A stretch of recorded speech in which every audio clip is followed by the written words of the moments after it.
Oliver. Here. Neal. Honeycutt. Here. Gross. Here. Dickinson. Here. Kirkpatrick. Here. Lowry. Hammer. Here. Norris. Here. Witcher. Harris. And Gauntz. All present. Thank you. First item on the agenda, we have with us tonight Judge Michael Hale, and she wants to speak to us. I say she. He wants to speak to us, excuse me. Excuse me, got ahead of myself.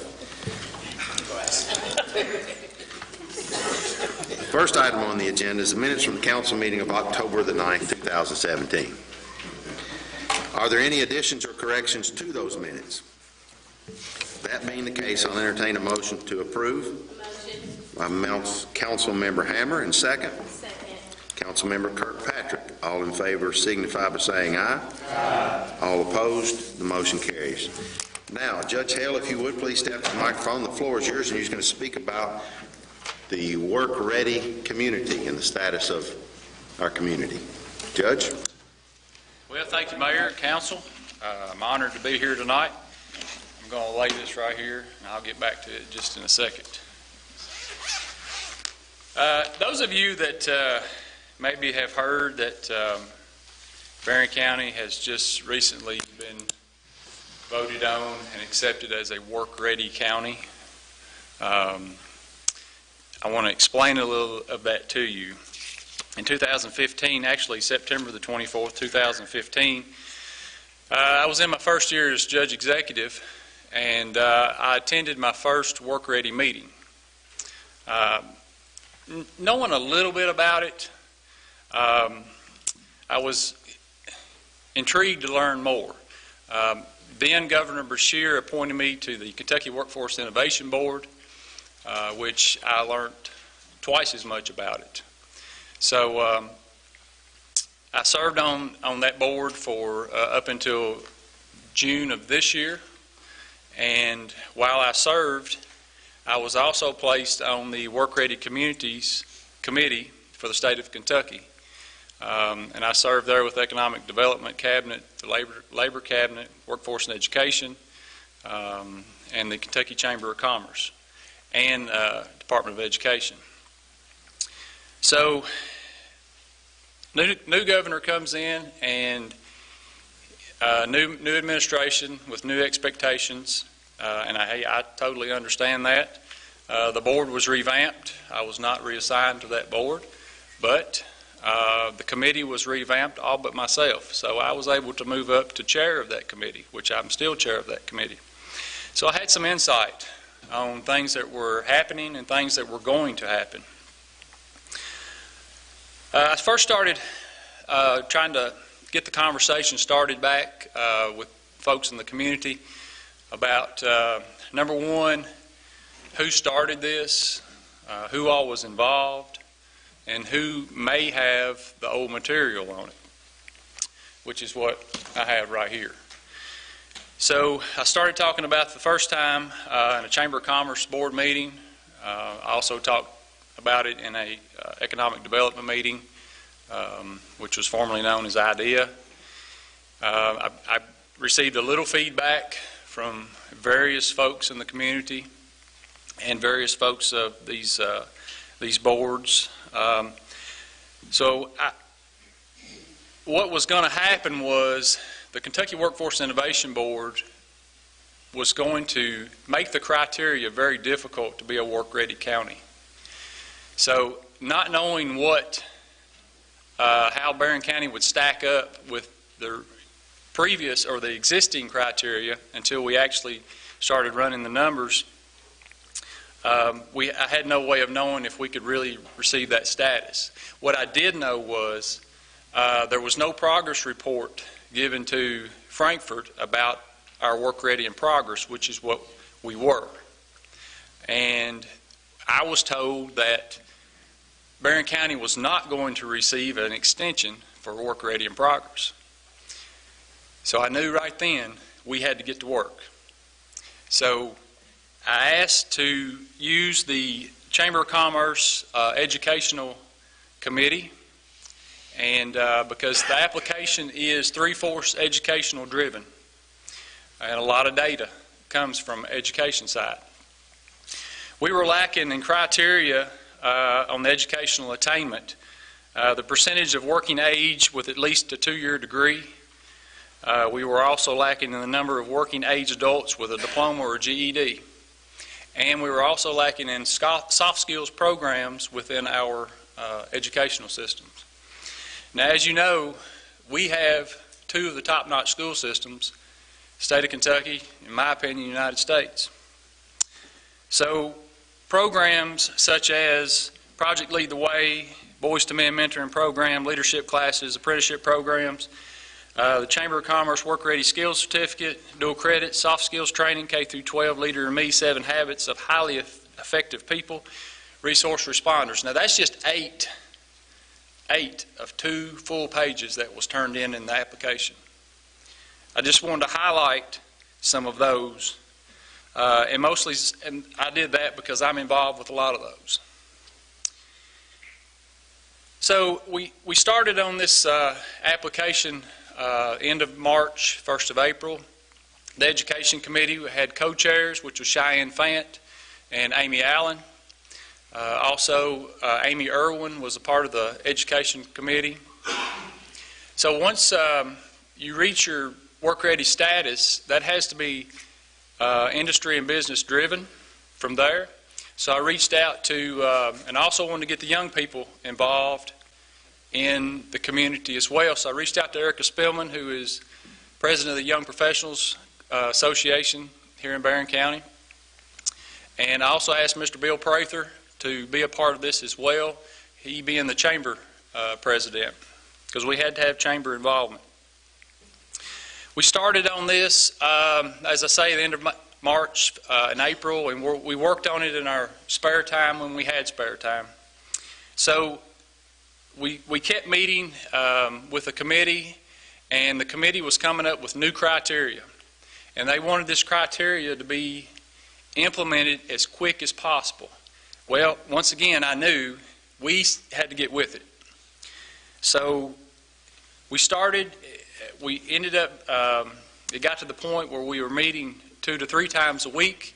We even worked on this over fall break via text or FaceTime, and just to get this done. A lot of hours went into this. We ended up not only meeting the criteria with all these new programs, but we exceeded the criteria. So tonight, we are one of 38 counties that is work ready in the state of Kentucky, out of 120 counties. You know, what's this mean? I had a person from the Economic Development Cabinet say, now I can not only showcase Warren County first, but I can showcase Barron County right along beside it. Now folks, if that don't make you feel good, then you're up here for the wrong reasons. I'm telling you. Because the way I understand it, when a business or industry wants to locate in Kentucky, they target the work-ready counties first and foremost. So what that says is Barron County has put skin in the game and says, we're going to make this happen. We're going to provide the workforce for you. We're going to do whatever it takes for you to bring a business here and be successful. Also, we're going to support our local industries, our existing industries, in expansions and so on and so forth. Who do you think? Gosh, there's so many people to thank. Ever since this, we were awarded this, I've had folks to come up and say, well, you know, I was part of that group or part of this group. I hate to name names because I'm afraid I'll leave folks out. I can only speak for the folks that actually helped with this. You know, old criteria, we had a 90%, you had to reach a 90% graduation rate. We're at 95.2. our kids going to college, you had to meet a criteria of 30% going to college. We're at 38% for Barron County. And now with folks with 2-year degrees, we were at 20% when we didn't meet the criteria. We're now at 28.2%. So you can see what the educational system, the changes that they have made, and the mountains that they are moving.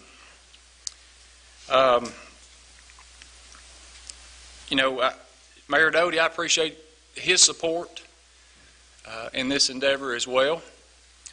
It takes a team. I hope you all can be proud of the fact that there were folks that came together to do this. When Barron County came up to present on the agenda that day, we had 14 counties. 2 of those 14 counties were awarded work ready. 4 or 5 of them were turned down. Barron County came in and gave a presentation. It was just like watching a movie. It was scripted, and they did an awesome job. Some counties didn't send anyone. Some counties sent one person. I think we had about 20-some people that drove to Frankfort that day. Pretty overwhelming. Pretty overwhelming. Like I say, this is the original application that was brought to my office. You may wonder, well, Judge, why did you want to take this project on? When I read through this application, former Judge Davy Greer's name was on this as being the responsible party. So I felt like, as Judge Executive, is my responsibility. And I'm proud of the fact that we've done this.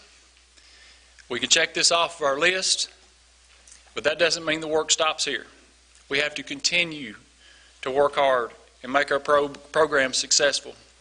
And it takes your help. It takes all of you's help. It takes everyone in this room's help to make that happen. Because we will continue to send progress reports up. We will be back up for work-ready evaluation in 3 years from now. My goal is to blow the new criteria away. And I think we'll do that. Because with the educators that we have now and folks in the community that's partnering with us through co-ops, job shadowing, apprenticeships, we'll meet it and we'll exceed it. So once again, I appreciate the opportunity and thank you for asking me to come and say a few words. I know I probably said more than just a few, but once again, if you have any questions for me, I'd be more than happy to talk to you. You can come by my office, call me, or do whatever you'd like to do. Thank you. All right? Thank you all. Thank you, Judge. There are no questions for the judge. The next item on the agenda is Mr. Kevin Mott, the Planning Director. He is here tonight to present his Joint City-County Planning Commission's annual report. Mr. Mott? Council members, Mayor, thank you for letting me be here to speak in front of you and present. I gave you the handouts as well as the media of an overview of what the Planning Commission is, and just to hit some of the highlights there. It's just an appointed body that coordinates community planning efforts and makes recommendations to local legislative units such as this, the City Council. Some of the tasks and endeavors we're required to do is review ordinances pertaining to the zoning or subdivision regulations, as well as coming up with a comprehensive plan. That's a KRS requirement that we're required to do and present. It's a very large document, and to be perfectly honest with you, it encompasses everything inside the city and the county. Every facet, transportation to community facilities elements to future land use projections, everything that you can think of is inside of that plan. And if you ever want to check it out, feel free to go to our website. It's www.jccpc-ky.com. Stands for Joint City County Planning Commission. Comprehensive plan's on there. It's broke down by chapters. You don't have to download the whole big thing. If you just have one specific thing that you want to look at, whether it be workforce numbers, how many people's coming into the county to work, how many people's leaving, it's inside there. That's just one of the few things we've done. Now, the Planning Commission was established in 1978 or 1972. 1978 was the first year of subdivision regulations. However, the first known zoning ordinance and zoning book that I have and I've uncovered is from 1948 here in the city limits of Glasgow. So zoning is not a new thing. It's been around for some time, but we just keep amending it, trying to perfect it, trying to help maximize the citizens of this city's properties. We're a tool for those citizens, and sometimes not everybody gets to do everything that they want, but we have to regulate that growth and have smart growth and have understandings of what needs to transpire within the city limits. And that's something else at the end that I'll talk about as well. So the last time we amended that zoning ordinance was in 2016. Now, the chart that I gave you, that's just a 4-year, basically, overview of the amount of plats, minor subdivisions, major subdivisions, inside the city and the county. Now, minor subdivision is 5 total tracts or less. A major subdivision is required to be approved by the Planning Commission, and that's 6 tracts or more. So you could see each year since 2013, we've grown primarily. 2014 was just a bit of a down year there, and we're driven by, the citizens, whether they're going to divide property. We don't make a product like that. So we're primarily bound to citizens, how they want to develop. Some of the things that you can look at with major subdivisions is how many major subdivisions do we have existing? Are they full? Are they 70% full, 30% full? Depends on how many lots is available. And when you have those type of things, when you have major subdivisions becoming more full, then you'll have developers coming in and creating more subdivisions and roadway networks. So you can see there, zone change applications relatively stay the same. I have pulled some numbers for 2017. And our minor lots right now, we've reviewed 215 lots so far this year, projected to review about 296. So we're kind of on par with what's going on there. And we've reviewed 145 total plats, minor conveyance plats, projected to have a little over 200. Now, those can change, obviously. The number of lots can change. One person can divide their property 4 times. And that's a number that we weren't anticipating. So those numbers can change, but right now we're relatively on par with where we have been. And this is an uptick from the 2008 through 2010, 2011 downturn in the economy. Didn't see a lot of transfers in land, a lot of conveyances or anything like that. So we're starting to see some development, see some new subdivisions, major subdivisions with new road networks as well. And that only helps everyone, from taxpayers to, infrastructure. Everything goes on within that. Now, with that being said, that's pretty much all I've got. We've got 4 zone changes this year that transpired. Could have a couple more this year before the end of the year. But that's where we're projected at.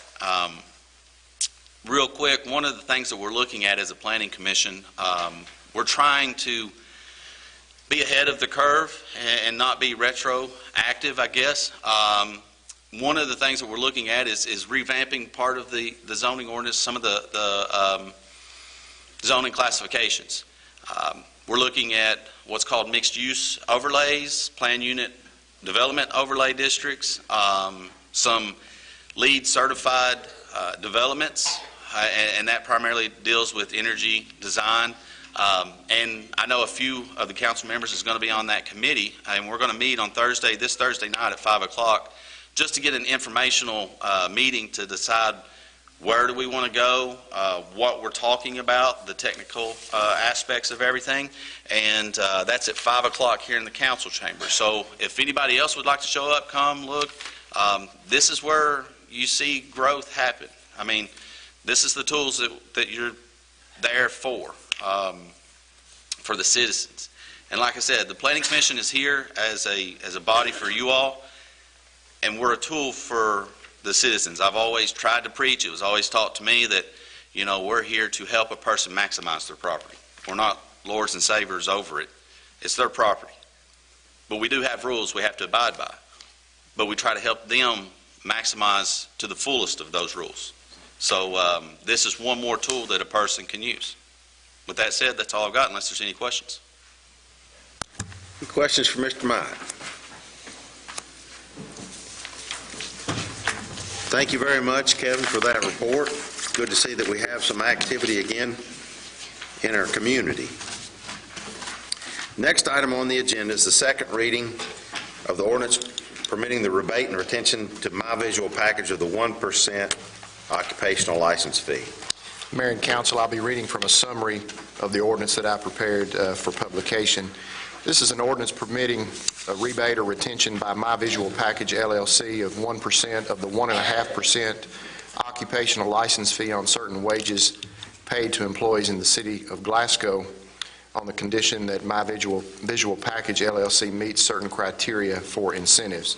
This ordinance permits the rebate or retention by this company as an economic development incentive, the retention of 1% of the 1.5% occupational tax revenues to be paid by employees of said company for a period of 10 years, subject to MVP receiving final approval of its application for certain benefits and incentives available to it under the Kentucky Business Investment Program, and meeting all terms and conditions of its eligibility for those KBI benefits. Having heard the summary of that ordinance read, do I have a motion to approve? Motion. Councilmember Norris, and a second by Councilmember Honeycutt. Any discussion? This being the second reading, it'll be a roll call vote. If you would, please, Jamie. Norris, Yes. Dickinson, Yes. Harris, Yes. Hammer, Yes. Gauntz, Yes, ma'am. Honeycutt, Yes. Gross, Yes. Oliver, Yes. Kirkpatrick, Yes. Witcher, Yes. Lowry, Yes. Neal. Yes. 12 yes. Thank you. The motion carries. Next item on the agenda is the second reading of the ordinance amending our fireworks ordinance. Again, Mayor and Council, I'll be reading from an ordinance summary prepared for publication. This is an ordinance that amends ordinance number 2846, which amended a prior ordinance 2745, which is the city's fireworks ordinance. This amendment is sponsored by the Public Safety Committee. This ordinance amends existing ordinance number 2846 in the following two respects. The existing ordinance states that consumer fireworks may be only used between the hours of noon and 10 p.m. on June 25th through July 3rd, and then on July 5th through July 7th between the hours of noon and 11 p.m. on July 4th of any year, and between the hours of 11:30 p.m. and 12:30 a.m. on New Year's Eve and New Year's Day. The amended ordinance reduces the period of time consumer fireworks may be used on the days surrounding July 4th. It states that those days shall now be June 28th through July 3rd and July 5th, and that obviously is in addition to July 4th. This amendment adds a provision stating that one must be at least 200 feet away from any structure, vehicle, or any other person in order to ignite or light a firework, which mirrors the statutory language.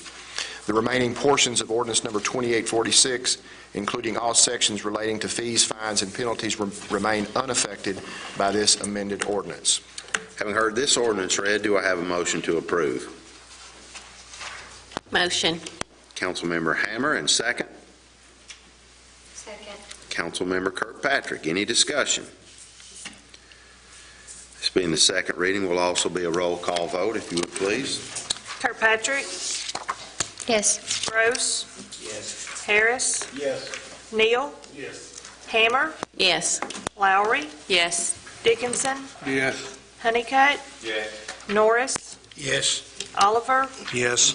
Gauntz, Witcher. Yes. All yes. Thank you. The motion carries. Next item on the agenda is the first reading of ordinance decreasing the numerical composition of the City Council. This is an ordinance decreasing the numerical composition of the City Council, sponsored by Councilmember Greg Harris. That whereas the City of Glasgow operates under the Mayor-Council form of government, and the current numerical composition of its City Council is 12.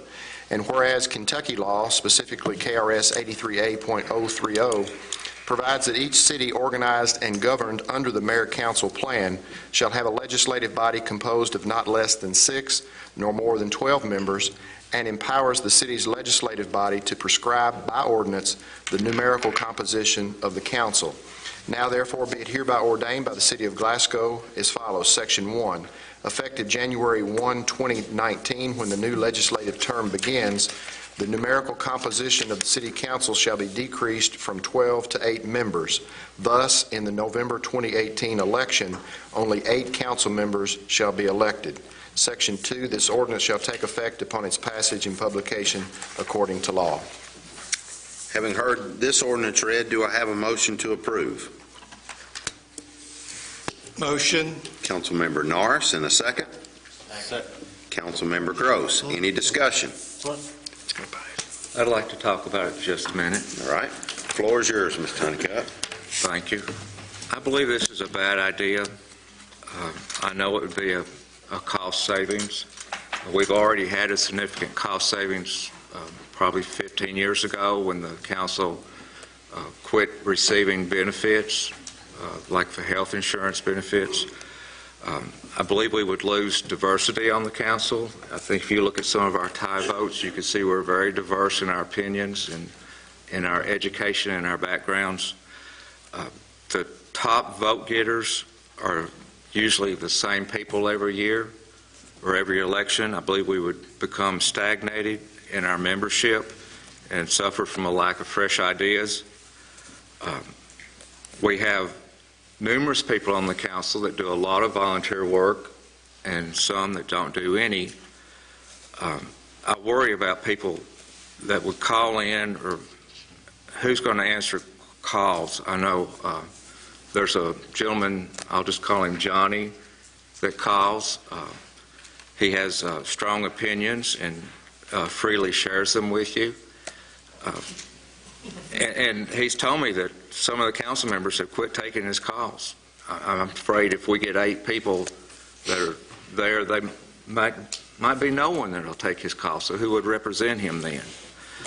I think it's very important for us to supervise how we spend the taxpayer money. An example of this, I'll give you a good one and a bad one. The ambulance service, I'm on the board of that. The other day, they saved quite a bit of money by paying their workers' comp for the year, paying it all in one payment, which is normally a very good thing to save a lot of money. But this year, it may or may not be, because after December 31st, you have the taxing district come into play, and so they would be paying 6 months of the workers' comp, whereas now it goes the way the board membership's made up, with the city paying part of it and the county government paying part of it, of course the hospital in Metcalfe County. So even though it's a good idea to save money, maybe this time it wasn't a good idea to prepay that expense. So I talked to them about it and said, you know, before anything major comes up like that again, consider that you're changing who's going to end up paying for it. It's still all taxpayer money. The taxpayers pay for it, but it makes a difference in where the money's coming from. An example I have of a bad one is my old friend, the Tourism Commission. You know, several years ago, I said, why didn't the city form their own tourism commission?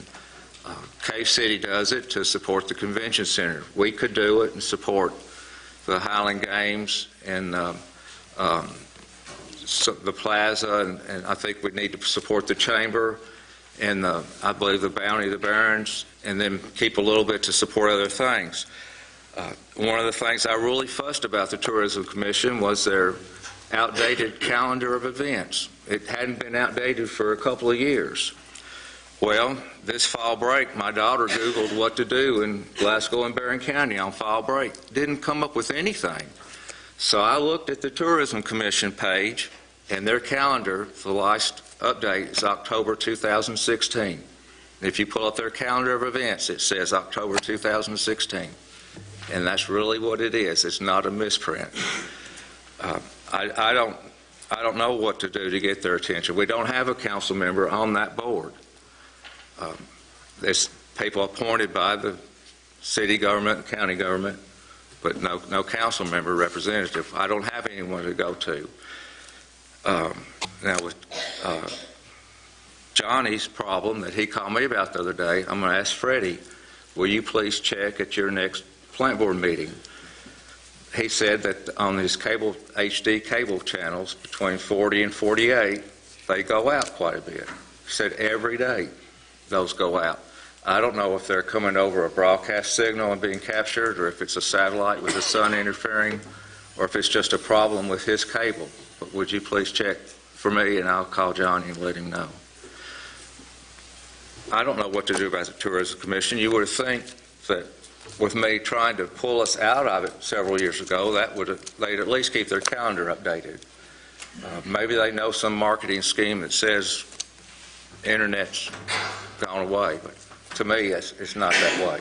I'll speak to that just quickly to put your mind at ease. That was maintained by someone that I'm sure most all of us know here in town that passed away about that October of 16 timeframe.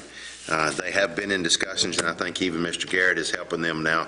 Just keep that site up and running.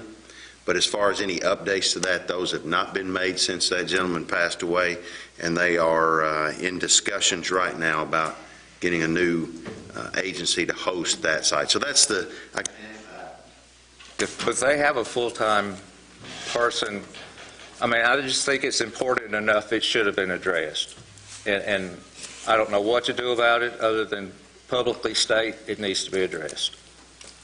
So those are just some of the reasons. I just think it's a bad idea to reduce the council members now.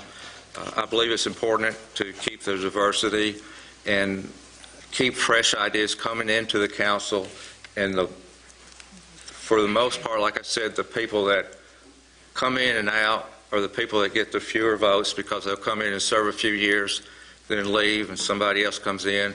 And unless you spend a whole lot of money on advertising, even with a good name recognition, you're going to be on the lower end of that vote.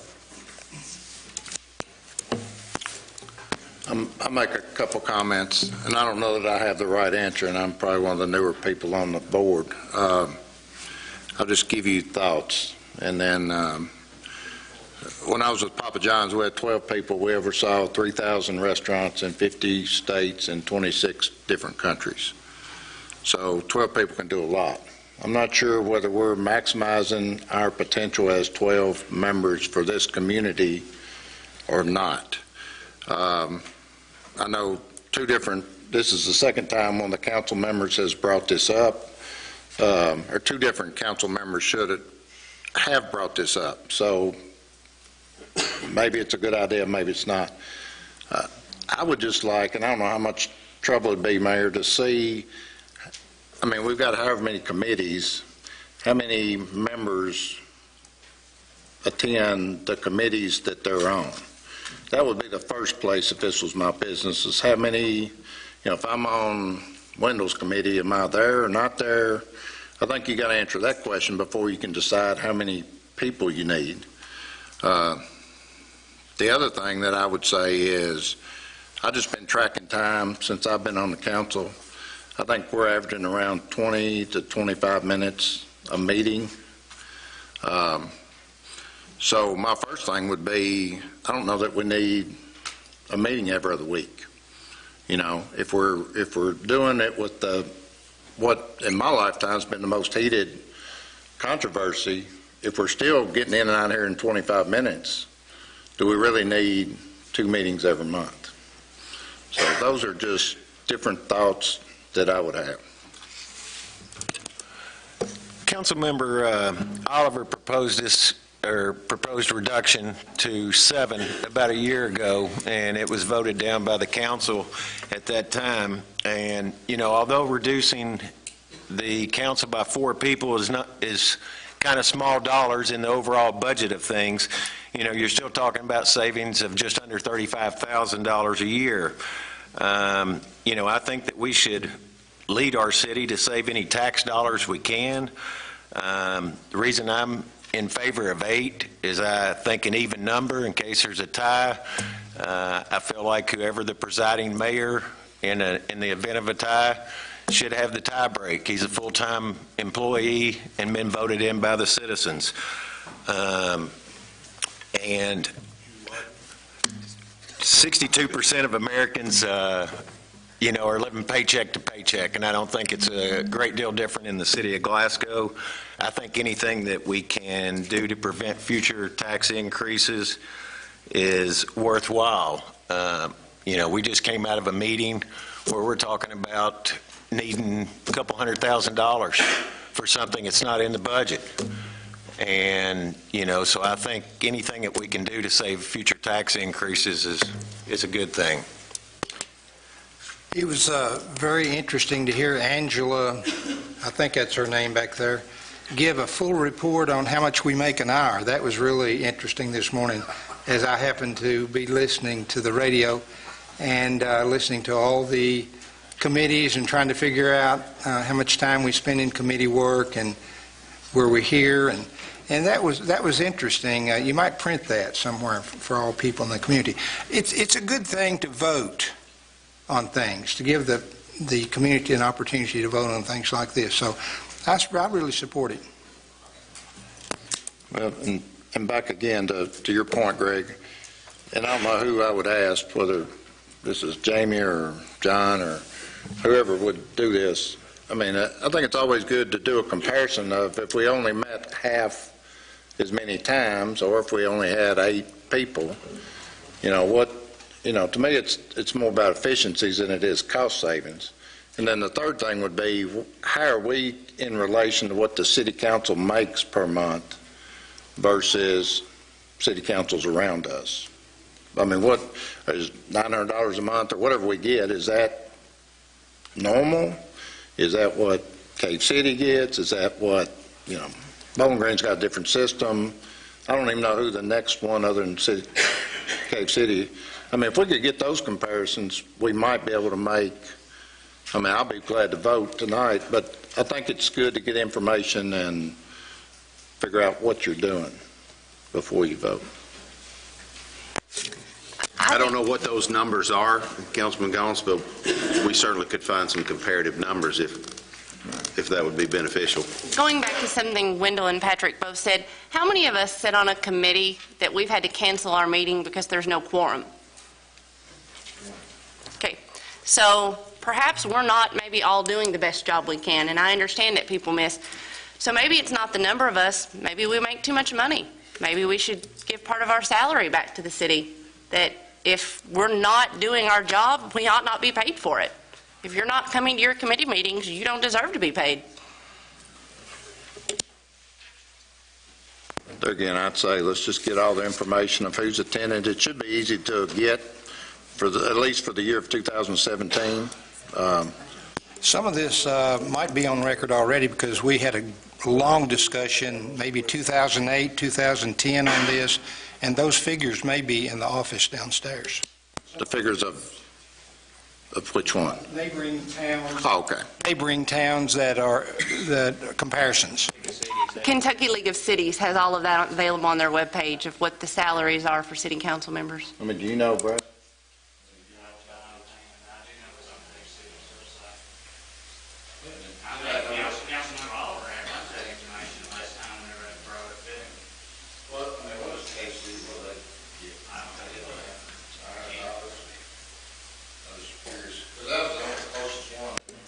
To us, they only got 6 people. Closest to what? Comparison to number of people?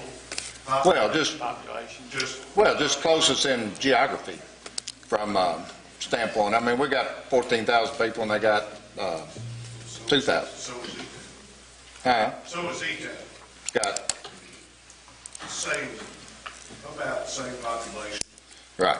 I mean, what was your, something had to pop out for you to be one to tear it back. Greg, what was the big things for you to, I guess they voted on it. At the time that I brought it up, I wanted to go to 7, and one of the reasons was because of a 6-6 vote, and it was decided by the mayor, and I thought maybe that would change that structure to where it wouldn't be put on the mayor to make the final decision, that this council, which was voted in, could make that decision without putting him on a spot. Right. So, 7 or 8, either one. You're still, if you could have 7, if you could have really going 8 because of the vote, are you still in the same place? I didn't get a smell on that, so we'll see how it goes tonight. Okay. I can give you the figures for Allen County. The city of Scottsville's council makes $89 a month.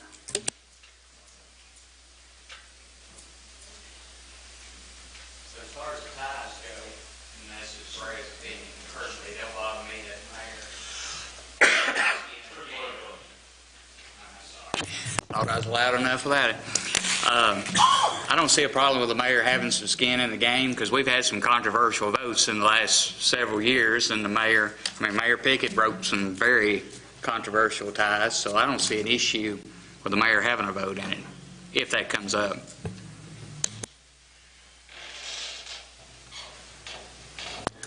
Other discussion? We have a motion and a second on the floor. All in favor signify by saying aye. Aye. All opposed? No. If you would, please call the roll, Jamie. Norris, Yes. Oliver, Yes. Lowry, No. Dickinson, Yes. Witcher, No. Gross, Yes. Gauntz, Yes, ma'am. Yes. Harris, Neal, Kirkpatrick,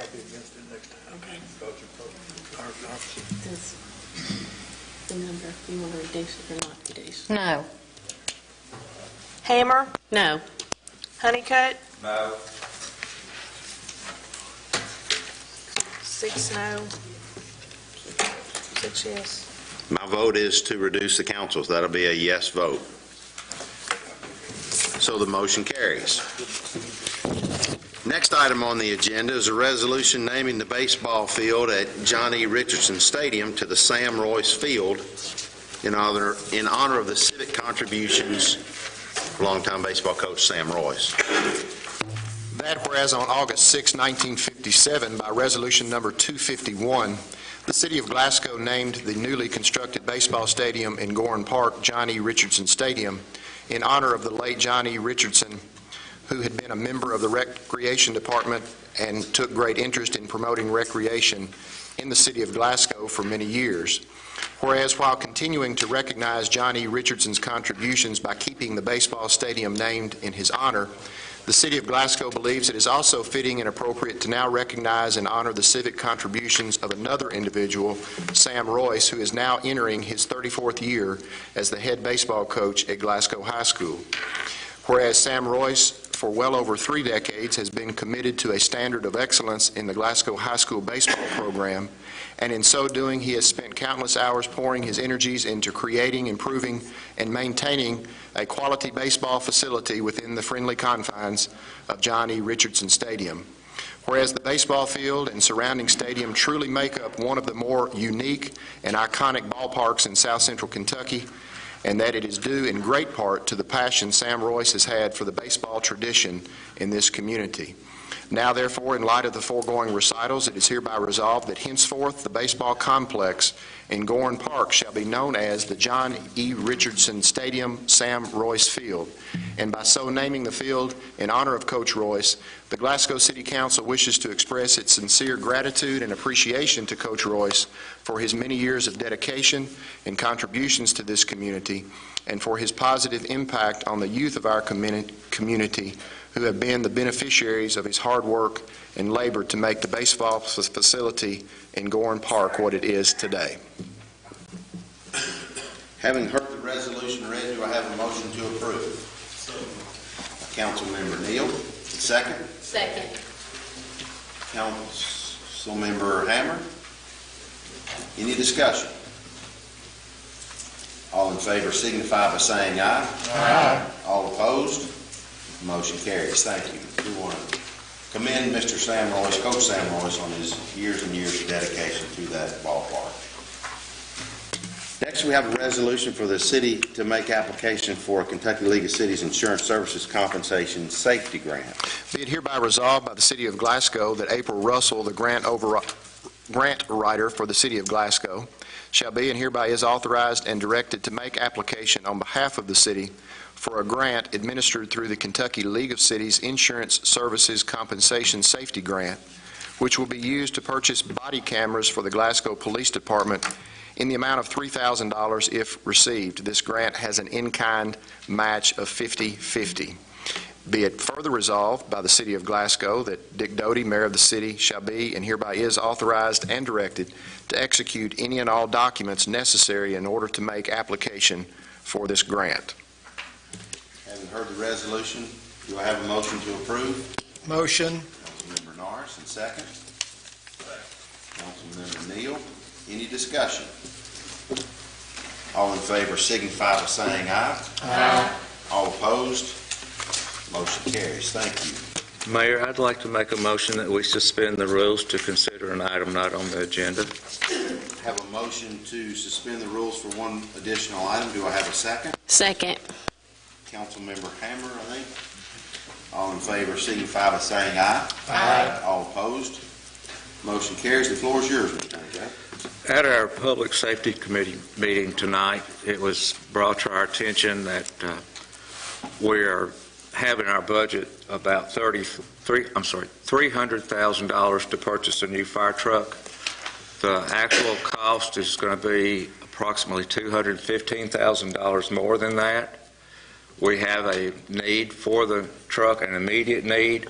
If we buy the truck now, we can achieve a discount or recognize a discount of about $14,000. This discount is scheduled to go away on November the 10th, so there is a time sensitivity to this item. So I'm going to move that we buy the truck and amend the budget by $215,000 to allow for this purchase. If we get a second, then we can discuss this, and the fire chief is here to explain this. So I have a motion on the floor for a budget amendment in the amount of $215,000. Do I have a second? I'll second. Councilmember Gauntz, any discussion? I wish the chief would explain a little bit. Wendell, before he starts, I'm sorry, Councilman Honeycutt. Before he starts, where's this money going to come from if it's not in the budget? I don't know. It's just have to come out of our surplus until we decide where it's coming from. And how much do we have in surplus? We have enough to cover this. It's not an issue. We do, and if we had to, we could move some money from a different fund that has a surplus that is available for us to move. We have some funds that have millions of dollars available. This truck, I know, when we purchased a similar truck years ago, I think it was $288,000. That's why it was budgeted at $300,000. But a new truck with all the equipment on it is considerably more now. Does anybody know how much we got in surplus? Not off the top of my head, Councilman Dickinson, but as Mr. Honeycutt said, there are funds that have upwards of a couple $1 million available. You know, it sure would be a good idea when these things come up to have the treasurer present. It also would be a matter of note that it is in the budget that each of you received at the beginning of this year, all of those fund balances. So that number is available to each of us. If you would, Chief, go ahead and discuss. Yes, sir. The initial amount of money that was requested for, based upon the last truck that we purchased with the Glasgow Fire Department in 2010, was a company known as Pierce. It was a pumper truck, and I believe the price on that was around $289,757. That was truck only, non-equipped with any fire service items or anything. We actually asked that company to send a bid specifically. This was prior to the last budget, or to this current budget. That exact same truck in March of this year was rated at $410,000 as a price on that truck. The amount of money, I believe, that was put in the budget was concerned with what is known as a commercial cab truck. You have commercial cab and custom cab are two general areas when you look at fire trucks. A commercial cab truck, what they do is they actually just purchase a cab and chassis from a commercial manufacturer, Freightliner, Kenworth, or whatever. Utilize that truck, they fit a pump, and then build boxes around that unit to make your truck. A custom truck, which is what we have in the Glasgow Fire Department, is actually, just like it says, it is actually custom built. You start with a frame and motor and a pump, and then you custom build not only the boxes but the cab itself. One significant, that is a large portion of money as far as the difference between those two vehicles. We're talking in the neighborhood of $100,000 difference in those two, mainly because a commercial cab is not designed for the strenuous use that our fire service would put on it. They work well in some volunteer departments and stuff where they have, basically that truck sits in the station, and when they make a run, they have a driver, and if they're lucky, they will have another person riding with him in a front seat. Our trucks, the way we utilize them is every time that truck rolls out the door, we have at least a crew of 4. Usually when we're going on a run, they're getting gear on, SCBA and all that stuff. Custom truck is designed with those items in that truck, in the cab, and they're actually built entirely out of aluminum or metal, and they're designed for at least, an average of about 10 to 15 years more service life than a commercial cab vehicle is. A commercial cab vehicle utilizes a lot of plastics, for lack of a better term, within the cab. This price also includes an equipped truck. It is a truck that will actually come to us with all of the fire hose, fire nozzles, chainsaws, rescue equipment, and everything that is already on the truck, that is new with the truck, as opposed to transferring our older items, which sometimes run in the neighborhood of 10 to 15 years old, moved over from our reserve status to that newer truck. Slightly different style and body of what we're asking for and what we're looking for our needs on the Glasgow Fire Department, as opposed to what I believe was originally requested. And I do have a huge amount of information on both styles of truck.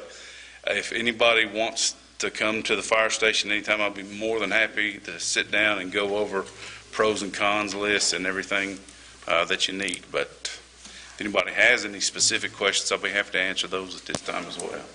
This was a bid, right? Yes, yeah, these have been bid out, and we received, am I allowed to give that information out here as far as what we got on the bid? Yeah, those are public records. Okay, public record. We received 3 bids from 3 different companies on what we requested, and all 3 of those bids were in excess of $500,000. Will we be replacing a truck? Will it be a surplus truck? Yes, yeah. The intention with this truck is we're going to take a truck off of our front line, which is Engine 1 stationed right here next to the square. That truck is a 2003 Pierce Contender. We will actually be moving that truck into reserve status and surplusing what is Engine 6, which is a 1990 E1 pumper truck. Needless to say, this truck, between it and the 1990 vehicle that it's replacing, we are more than doubling the storage that is on this truck for equipment, and 27 years worth of technology changes. I'll put it that way. Approximately how many years before the next one will be needed? I fully intend on trying to put our ladder truck, which is currently it is 1999 ladder 2. I fully intend on asking to replace that probably within the next budget year. That truck would be an excellent reserve status truck as well, but at 20 years of service, it is really beginning to show its age on that initial run status truck. Do you have any price on what a ladder truck? Ladder trucks, to replace that ladder truck with it is a 75-foot aerial, we're talking in the neighborhood of $800,000 to $900,000 for those vehicles. That is actually the smallest ladder truck that you can get that is actually certified by NFPA and ISO to be considered as an aerial truck. All of that goes into our ISO rating, and you can go significantly higher, up to probably $1.5 million or more on those ladder trucks when you get to the platforms and the very large trucks. Any other discussion? I just want to make clear what I was proposing is a first reading to amend the budget for $215,000 to allow for this purchase. Another comment I want to make is these trucks that are about $100,000 more are a lot safer for the firemen to get in and out of because they're lower. It's easier on their knees when they're loaded down with equipment. It only takes one bad workers' comp claim to cost the city a lot more than that, as we've all found out. So I think that and the safety reason for the citizens, I think is important to go ahead and do this. But this is for the first reading to amend the budget. And again, to tag on to that as well, as Councilman Honeycutt has mentioned, this again, the reason for us suspending the rules and doing this tonight is that there are some discounts that are associated with that so long as we act before November the 10th. So in order for us to capitalize on those discounts, we have to have some action tonight, and a second action will later be required should this one pass. So Mr. Alexander has prepared in the previous few moments the resolution or the ordinance to be read, and he has that, if you would please. This is an ordinance amending ordinance number 2017-2902, the City of Glasgow annual budget for fiscal year July 1, 2017 through June 30, 2018, by appropriating from the unappropriated general fund the sum of $215,000 for a fire truck. Be it hereby ordained by the City of Glasgow that its annual budget for fiscal year July 1, 2017 through June 30, 2018 is amended as follows. There is hereby appropriated from the unappropriated general fund the sum of $215,000 to be transferred to the Fire Department Technical Equipment Account 010-2250-8505 for a fire pumper rescue truck. This ordinance shall take effect upon its passage and publication according to law. So now we have a motion and a second, and you've heard the ordinance read.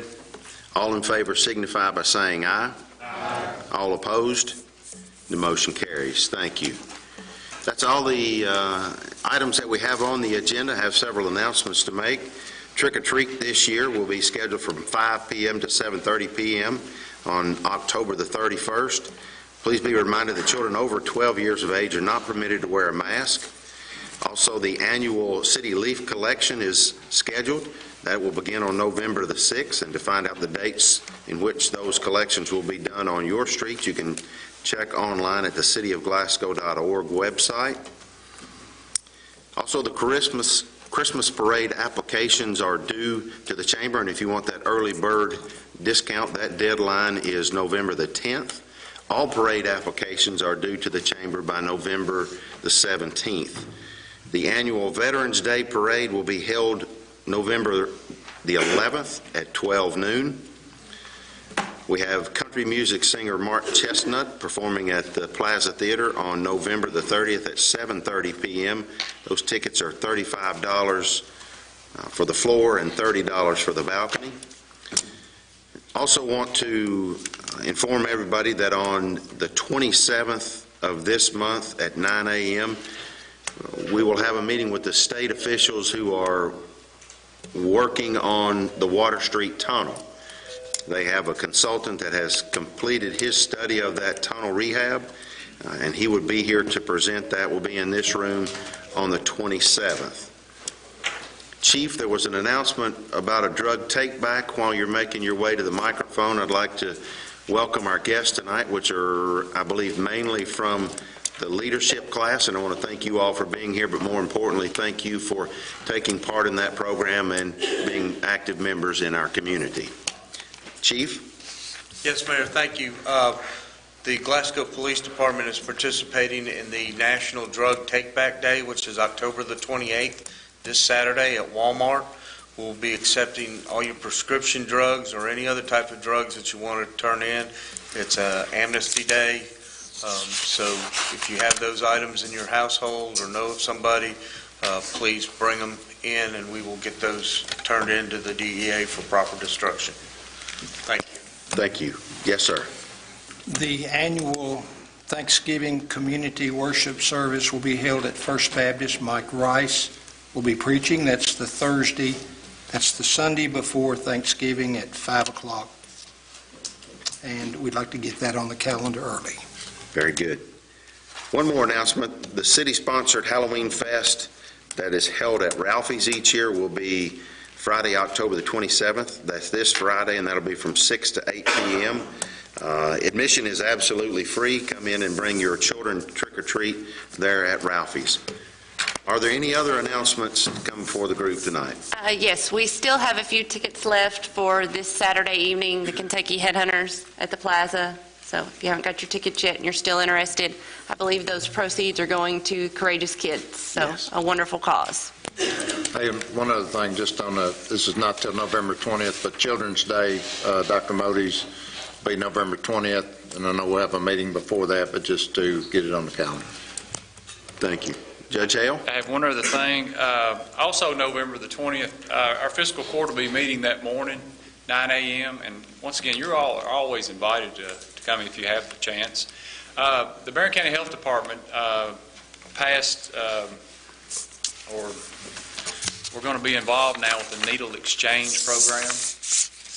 This is something that counties are doing now, and Dennis Cheney, the district director, will be there that day to explain that, of what we will be doing at our Barron County Health Department. I think it's be very informational if some of you would like to come and listen. Thank you. Any other announcements? That being the case, I'll entertain a motion to adjourn. Motion. Have a motion and a second. Second. All in favor signify by saying aye. Aye. All opposed, we are adjourned. Thank you.